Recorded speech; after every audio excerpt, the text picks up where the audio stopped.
Assalamualaikum, Doctor, and hello everyone. Today we are going to present our payroll case study. Firstly, we will introduce ourselves. My name is Nurul Huda binti Muhammad Arsad and my matrix number is 204056. Hello, my name is Nur Balkis binti Muhammad Rizwan and my matric number is 203542. Hello, my name is Nur Izana binti Usman. My matrix number is 203541. Hello, my name is Nur Hazria binti Husaini. My matrix number is 201X71.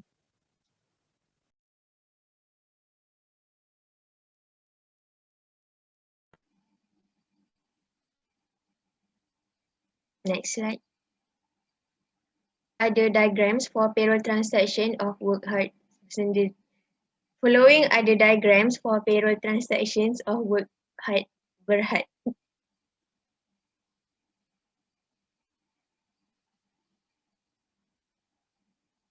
So the first question is suggest two internal control policies that should be implemented by Work Hard Berhad.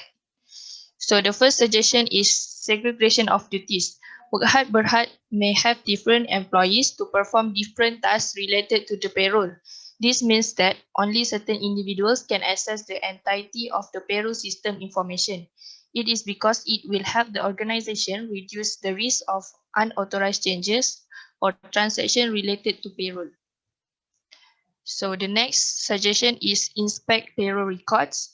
Work Hard Berhad need to ensure that IT department send back the errors occurred in the payroll master file to the payroll department to make changes. It is to ensure that the information changes in the payroll master file were completely amended before forwarded to the IT department to reduce the risk of misstatement. Therefore, it would prove that completeness happens. So I will pass to the next presenter. So move on to the next question. Based on the above diagram, provide two audit procedures for the following 5 management assertions that the auditors should perform in testing the internal control and auditing the payroll transactions. So we move to the first assertion, which is completeness.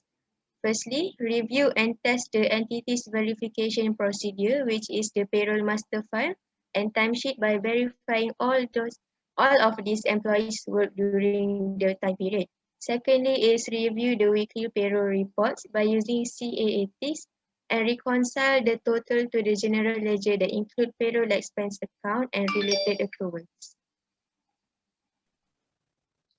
Okay, next we'll continue to the second assertion, which is authorization. Select a sample of employees from the payroll register to inspect whether the amount of time reported by an employee on the timesheet or card was approved by the supervisor. And the second is trace employees back to their personal file to make sure the fact reflecting in the payroll register are the same as in the personal record. Next slide. Okay, for the third assertion, which is cut off, the first audit procedure is review a sample of timesheet before and after period end to the appropriate monthly report and trace it to the general ledger to verify payroll transaction recorded in the proper period. For your information, all timesheet forwarded to the payroll department in the monthly basis. Second one is determine whether all payroll related liabilities are recorded in the proper period by comparing with the payroll register where display the information entered for the payroll period. It also summarizes all payroll issued to employees. So I will pass to the next presenter. Okay, for the next assertion is valuation. The first audit procedure is review the payroll checks to the level of employees, whether the amount paid is appropriate with their services to the company. The second audit procedures is comparing the amounts of expense accounts to supporting documentation. If adequate documentation is present, the auditor has evidence that the amount is appropriate. So next is the classification assertion. The first audit procedure is the auditor has to examine the client's procedures for classifying payroll transactions by types of payroll costs. And the second audit procedure is auditor can review the chart of accounts of the clients.